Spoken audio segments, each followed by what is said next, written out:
Observaciones muy puntuales que haré llegar al asambleísta Osvaldo Larriba, a quien agradezco su predisposición a incorporar dentro del debate observaciones y reflexiones que aquí fueron presentadas.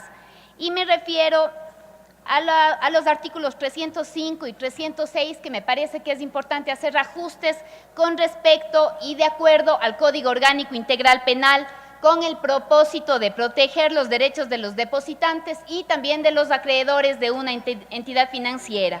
Se refiere a la presunción de quiebra fraudulenta, en la que la presunción es precisamente que esta quiebra es consecuencia de actos dolosos cometidos, de acuerdo a lo que dice el Código Penal Integral, cometidos por administradores, funcionarios o empleados. Asimismo, el artículo 306, sobre este mismo punto, relacionado a que se tiene que presentar una denuncia, en este caso, a la Fiscalía General del Estado, de conformidad con lo que ya establece el Código Orgánico Integral Penal. Esto, además de proteger los derechos de los depositantes, también simplifica los textos legales, que como ustedes habrán visto son textos excesivos, muy confusos puede ser, y no guardan sintonía con lo que ya está aprobado en el Código Penal. También propongo la eliminación, señor presidente de la comisión, señora presidenta, la eliminación del artículo 313, que refiere a la suspensión de la ejecución de la liquidación forzosa, precisamente porque esta liquidación forzosa supone la fraudulencia, la quiebra fraudulenta, de manera que no podríamos permitir lo transigible cuando se trata ya de una figura del derecho penal como es la quiebra fraudulenta.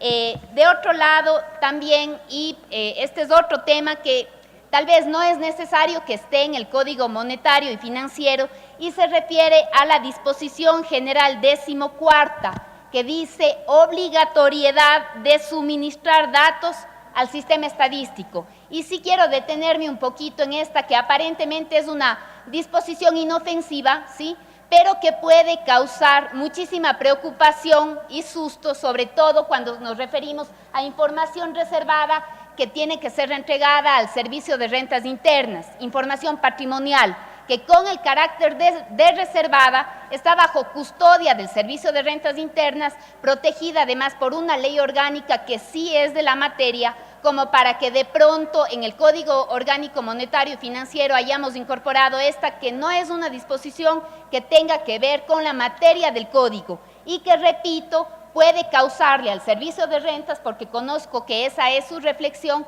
puede causarle problemas del momento de tener información tributaria como la que se está solicitando, ¿no?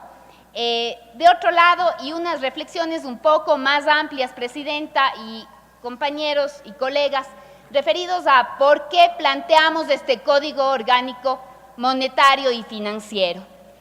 Dice el extraordinario esloveno, pensador y sobre todo provocador mundial, dice: saqueadores del mundo, uníos.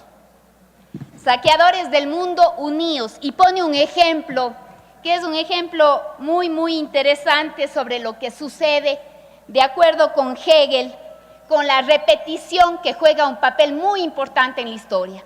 Cuando se da un hecho como el de una crisis financiera, probablemente pudo haber sido por un accidente, por un error, no siempre por malas intenciones. Pero cuando esos errores se repiten, son circulares y son espirales, entonces algo es que está sucediendo, dice el mismo Slavoj Žižek. Y dice, hay una vieja historia acerca de un trabajador sospechado de robar. Todas las noches, cuando el trabajador salía de la fábrica, los guardias inspeccionaban cuidadosamente la carretilla que empujaba. Nunca encontraban nada. La carretilla estaba siempre vacía.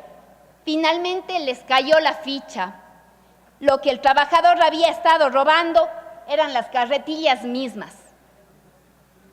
Entonces, a partir de esto, sí se hace diferentes reflexiones y dice que hay que tener ojo, y yo digo sobre todo en un país llamado Ecuador, con qué es lo que hacían algunos banqueros, porque todas las generalizaciones caen mal, las generalizaciones no nos llevan a ningún lado, pero ¿qué es lo que hacían los banqueros de la crisis cuando prestar por sí misma la acción no está mal, pero cuando prestaban a aquellas que eran sus empresas, sus créditos vinculados, a sabiendas de que no podían pagar?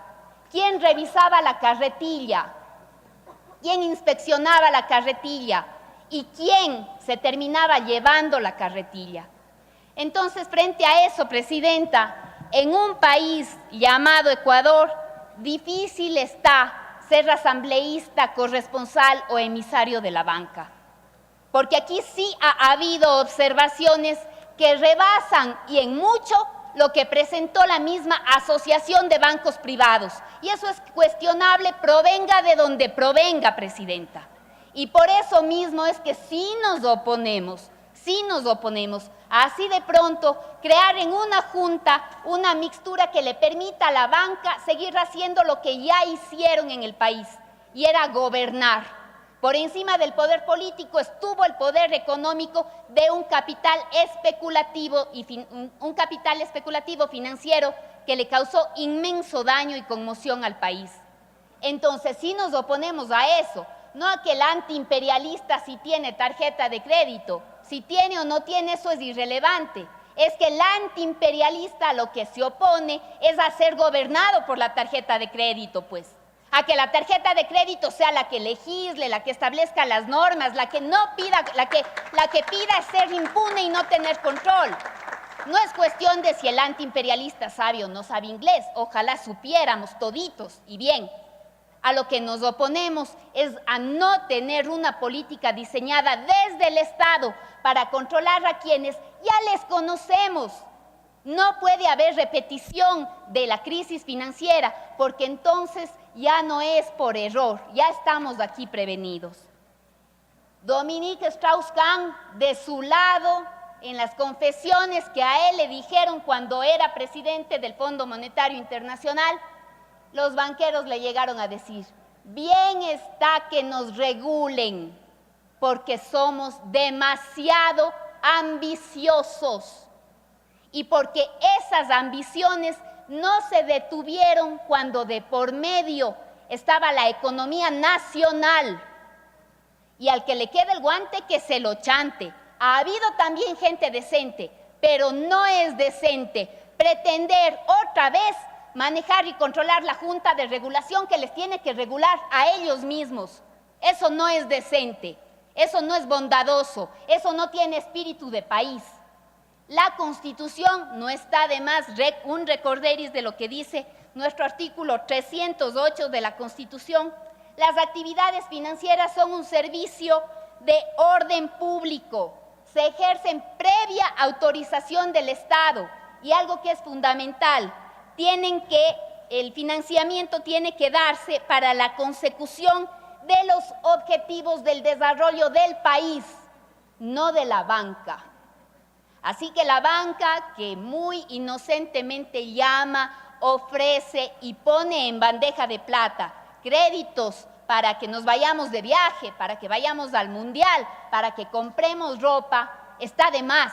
Porque si hubiera concierto de toda esa banca para hacer ese tipo de créditos, este país no tendría sentido. Este país no se podría sostener.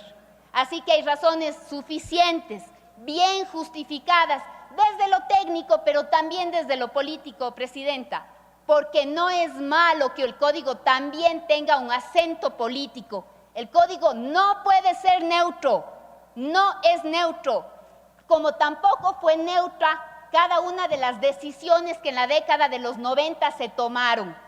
No era pues neutro, no era gratuito, no era una coincidencia haber premiado a los créditos vinculados, haber establecido disposiciones en la Constitución del 98 que previnieron el salvataje bancario.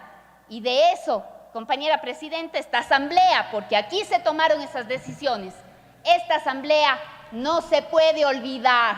Tiene un minuto, asambleísta. Gracias, Presidenta. Solamente esas las reflexiones. Gracias.